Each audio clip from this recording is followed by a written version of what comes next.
बहुत ध्यान से सुनिएगा। प्रश्न क्या है पहला कि भागवत धर्म क्या है। भागवत धर्म का मतलब क्या होता है, भगवत प्राप्ति का मार्ग क्या है, कृपा करके हमको बताओ। और यहां से कवि नाम के योगेश्वर, पहले योगेश्वर उत्तर दे रहे हैं। ये वही भगवता प्रोक्त उपाया आत्मलब्धये अंजः पुंसाम विदुषाम वृद्धि भागवतान हितान। अच्छा, एक बात मन में आती है, बहुत ध्यान से सुनना बंधुओं। भक्ति में सबसे बड़ी उपलब्धि क्या है? श्री कृष्ण की प्राप्ति सबसे बड़ी उपलब्धि है? नहीं। जिन जिन्होंने नहीं कहा है वो उत्तर दो, क्या है फिर? जिन जिन लोगों ने मना किया कि कृष्ण की प्राप्ति सबसे बड़ी उपलब्धि नहीं है, तो फिर उत्तर बताओ क्या है सबसे बड़ी उपलब्धि? क्या कह रहे हैं? वाह भैया, बहुत अच्छी बात है। सबसे पहली बात, भक्ति में उपलब्धि की इच्छा ही नहीं होनी चाहिए, लेकिन फिर भी एक ठौर तो चाहिए, एक डेस्टिनेशन तो चाहिए, एक स्थिति तो चाहिए। वो क्या है? एक छोटे से उदाहरण से समझिएगा। जिन यदुवंशियों को साक्षात श्री कृष्ण प्राप्त हो गए, वही श्री कृष्ण यदुवंशियों का हाथ पकड़ करके सत्संग में बैठाते हैं। समझ में आई बात? श्री कृष्ण की प्राप्ति भक्ति में सबसे बड़ी उपलब्धि नहीं है, पर हाँ, इतने वैष्णव मिलकर के भगवत चर्चा कर रहे हैं, ये भक्ति की सबसे बड़ी उपलब्धि है। और वो भी ऐसे माहौल में, ऐसे समय पर, ऐसे स्थान पर, ऐसी बेला में बैठ करके ये सत्संग करना निश्चित ही भगवत बड़ी कृपा है हम आप सब लोगों के ऊपर। ठाकुर जी का बड़ा अनुग्रह है। ठाकुर जी निश्चित ही प्रसन्न तो नहीं होंगे हमसे, लेकिन हाँ, हमको देख के मुस्कुराते तो होंगे थोड़े थोड़े। उसी का ये फल है कि हमको ये सत्संग प्राप्त है। और इसका उदाहरण क्या है कि ठाकुर जी को प्राप्त करने वाले वैष्णवों को भी ठाकुर जी कहते हैं कि तुम लोग सत्संग करो, मेरा चिंतन करो, मेरा भजन करो। ध्रुव जी महाराज को 5 वर्ष की आयु में ठाकुर जी मिल गए। उसके बाद भगवान ने 36,000 वर्ष के लिए उनको कहा कि तुम शासन करो। 36,000 वर्ष बाद ध्रुव जी महाराज बोले कि मेरे अंदर क्रोध कैसे आ गया, मेरे अंदर ये क्रोध का जन्म कैसे हो गया, मैंने तो भगवान का साक्षात्कार किया है। ऐसा प्रसंग आता है कि ध्रुव जी महाराज ने यक्षों का वध किया था क्रोध में आकर के। ध्रुव जी को क्रोध कैसे आ गया? तब ध्रुव जी को कहते हैं कि तुमने भगवान का दर्शन तो किया, तुमको भगवान तो प्राप्त हो गया, लेकिन तुमको सत्संग नहीं मिला। गोपियां, रास पंचाध्याय में प्रसंग आता है कि जब भगवान श्री कृष्ण उनके साथ में विचरण करने लगे, विहार करने लगे, तो भगवान कृष्ण प्राप्त हो गए, लेकिन प्राप्त करने के बाद भी गोपियों के चित्त में सूक्ष्म अहंकार आ गया। तुरंत ठाकुर जी अंतर ध्यान हो गए। क्यों? क्योंकि मैं तो मिल गया हूं, लेकिन इनको सत्संग नहीं मिला है। तब किशोरी जी उनके समीप आती हैं और यमुना के तट पर बैठ करके गोपियां अच्छा, एक बात बोलूं, मन में एक भाव आता है। ये गोपी गीत के जो भाव है ना, गोपी गीत के जो श्लोक है ना, ये गोपियां गा रही हैं, पर इन श्लोकों की रचयिता तो हमारी श्यामा जी हैं, हमारी किशोरी जी हैं, वही गवा रही हैं।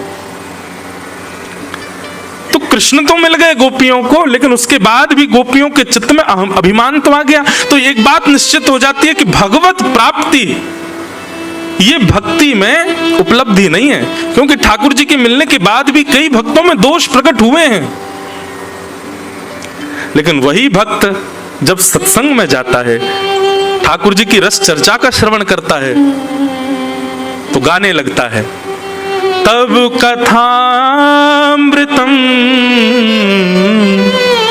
तप्त जीवनम कविभिरीडितम कल्मषापहम श्रवणमंगलम श्रीमदाततं भुवि गृह्णन्ति ते भूरिदा जनाः।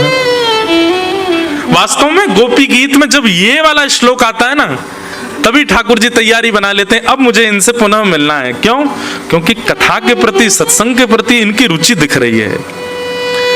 ठाकुर जी जब देख लेते हैं कि भाई इसमें सारे गुण हैं, खूब जप करता है, खूब तप करता है, यज्ञ करता है, अनुष्ठान करता है, तिलक स्वरूप करता है, पर कथा में इसकी रुचि नहीं है, तो ठाकुर जी कहीं ना कहीं अपने आप को दूर ही रखते हैं। लेकिन बाकी के साधनों में इतनी रुचि नहीं है, कथा श्रवण में बड़ी रुचि है, तो ठाकुर जी पहले ही आड़े आ जाते हैं, बोले इसको दर्शन तो मुझे देना। सत्संग इतना प्रिय, क्योंकि ठाकुर जी जानते हैं कि सत्संग ही वैष्णव का शुद्ध निर्माण करता है। गैर सत्संगी व्यक्ति कितने भी नियम साधन करता हो, उसके अंदर अपराध रहेगा ही रहेगा, लेकिन सत्संगी व्यक्ति अपराध विमुक्त हो जाता है, क्योंकि सत्संग बता देता है, बोध करा देता है क्या सही, क्या गलत, क्या उचित, क्या अनुचित।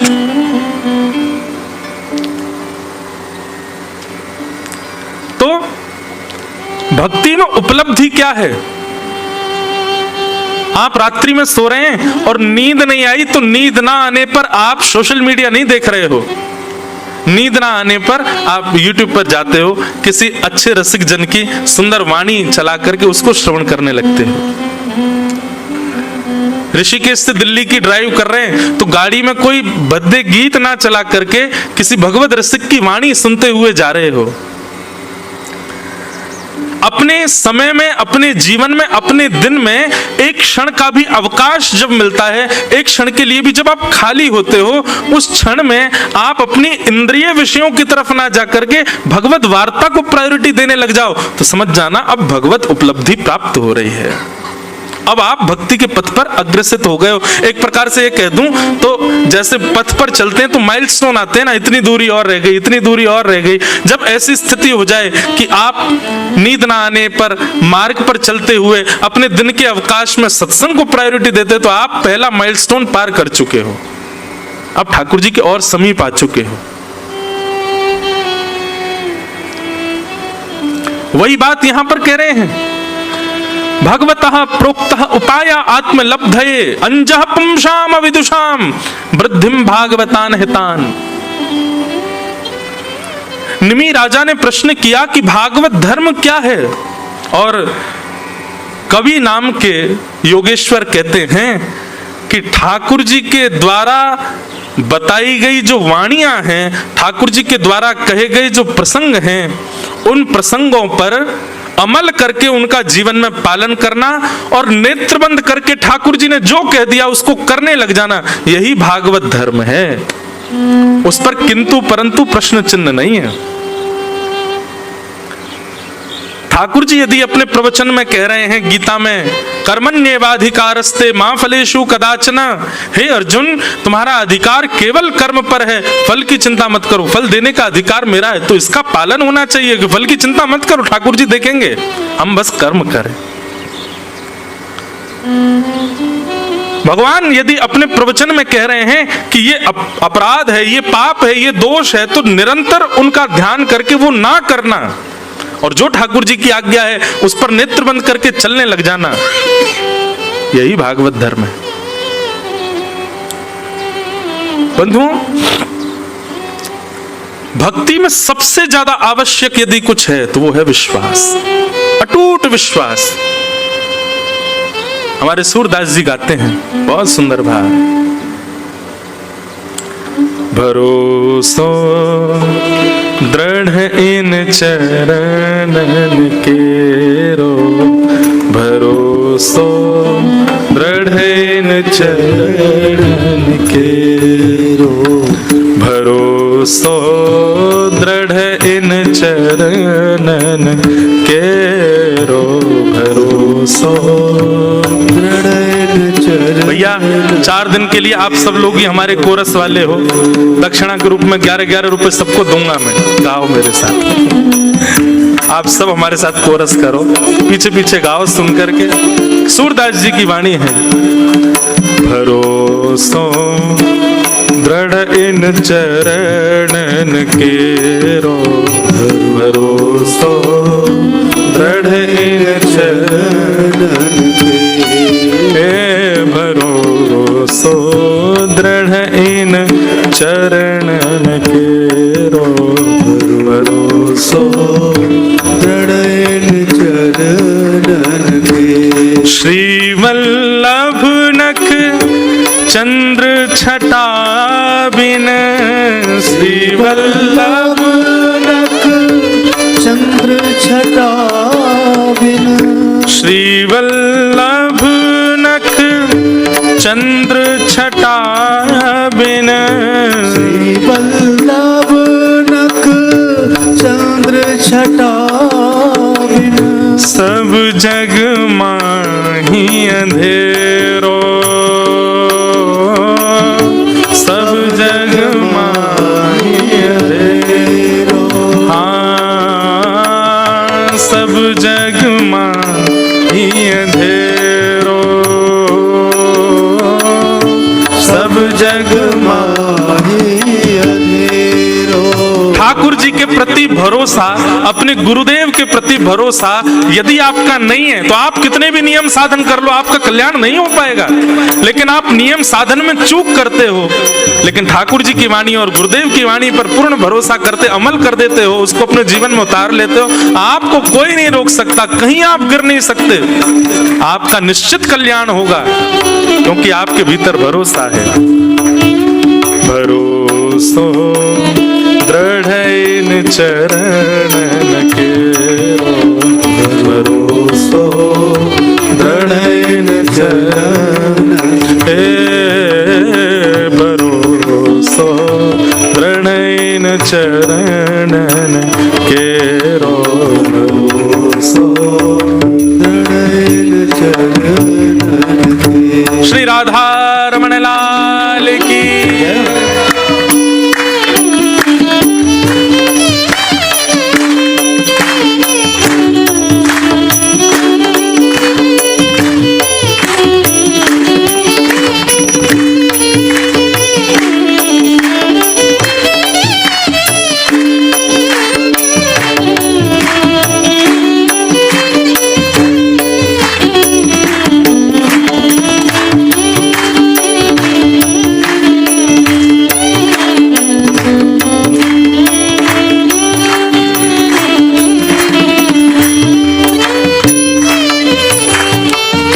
साधन और नाहिया कली में, साधन और नाहिया कली में, साधन और नाहिया कली में, साधन और नाहिया कली में, जासो होत निवेरो,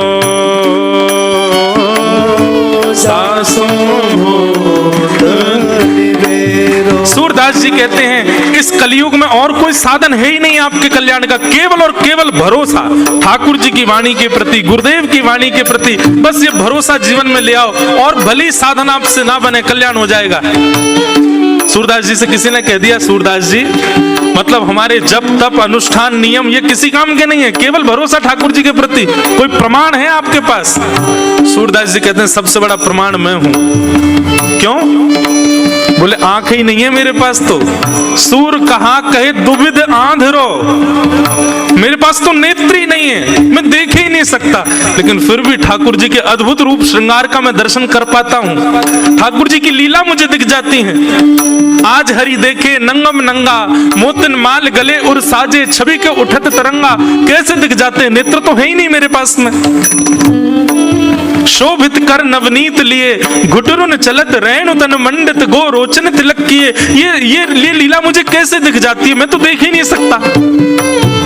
मैंने कोई जप नहीं किया, तप नहीं किया, साधन नहीं किया, केवल और केवल भगवत वाणी और गुरुदेव की वाणी पर अटूट भरोसा रखा, और उसी का ही ये परिणाम है। सूर कहा कहे दुविध